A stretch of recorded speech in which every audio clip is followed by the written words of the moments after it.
শুক্রবার বিকেলবেলা বের হয়েছিলাম একটু ঘুরতে যাব বলে। আমার কাজিনটা দিয়াবাড়ি যেতে চাচ্ছিল, তাই আমরা চিন্তা করলাম একটু ঘুরে আসা যাক। মেট্রো স্টেশনে যেয়ে দেখি বাবারে বাবা, মেট্রো দিয়ে যাওয়ার কোনো ওয়ে নেই, কারণ এত লম্বা লাইন, সেই সাথে লোকজন বসেও ছিল। উত্তরা দক্ষিণ মেট্রো স্টেশনে আসার পর দেখলাম এই জায়গাটা ভালো বৃষ্টি হয়েছে আর ওয়েদারটাও বেশ লাগছিল।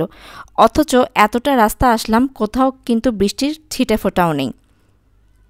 এই একটু বৃষ্টি, এই আবার নেই, এই কারণে আজকের ওয়েদারটা বেশ ভালো গরম ছিল, কিন্তু আকাশটা দেখতে মাশাআল্লাহ। মেট্রোতেও যেমন ভিড় তেমন রাস্তায়ও জ্যাম ছিল। মানে এর আগে দিয়াবাড়িতে বেশ কয়েকবার আসা হয়েছে, তবে এতটা জ্যাম কোথাও দেখিনি। অনেক আগে বের হওয়া সত্ত্বেও আস্তে আস্তে একদম সন্ধে হয়ে গেছে। তো আজকের ওয়েদারটা খুব বেশি গরম ছিল, একদম ঘেমে গোসল করে ওঠার মতো।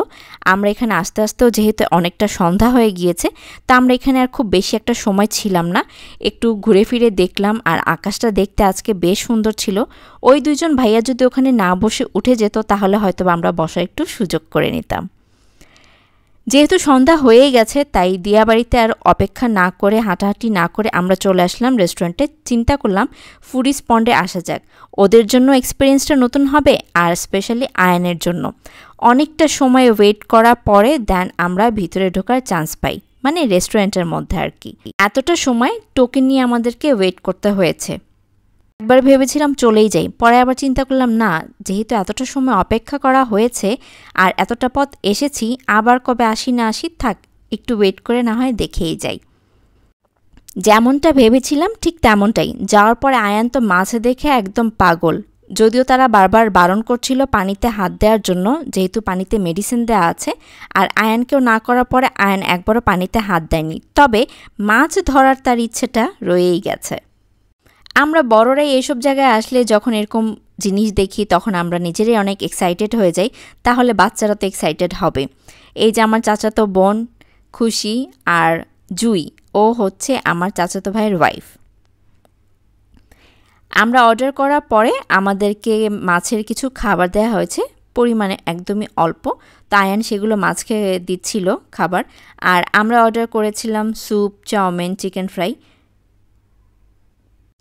খাবার আসতে আসতে আমরা এই মাছে খাবার দিচ্ছিলাম আর এখানে বসে কিছু পিকচার্স নিচ্ছিলাম। আয়ান তো মাছ পেয়ে এত বেশি খুশি যে তার খাওয়া দাওয়া সে সব কিছু ভুলে গেছে, সে শুধু মাছকেই দেখতেছে। একটা বেবি ফিশ বানাচ্ছে, আর একটা বেবির বাবা, তার মা, আপি, ভাইয়া, মানে মাছের ভিতরেও সে পুরো একটা ফ্যামিলি বানিয়ে দিচ্ছিল।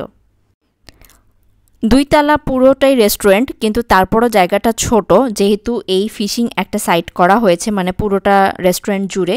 তো এটা তো জায়গা লাগার কারণে হয়তো বা সার্ভিংয়ের জায়গাটা একটু ছোট হয়ে গেছে, আর সেই কারণে বাহিরে অনেকটা সময় ধরে মানুষকে ওয়েট করতে হয়।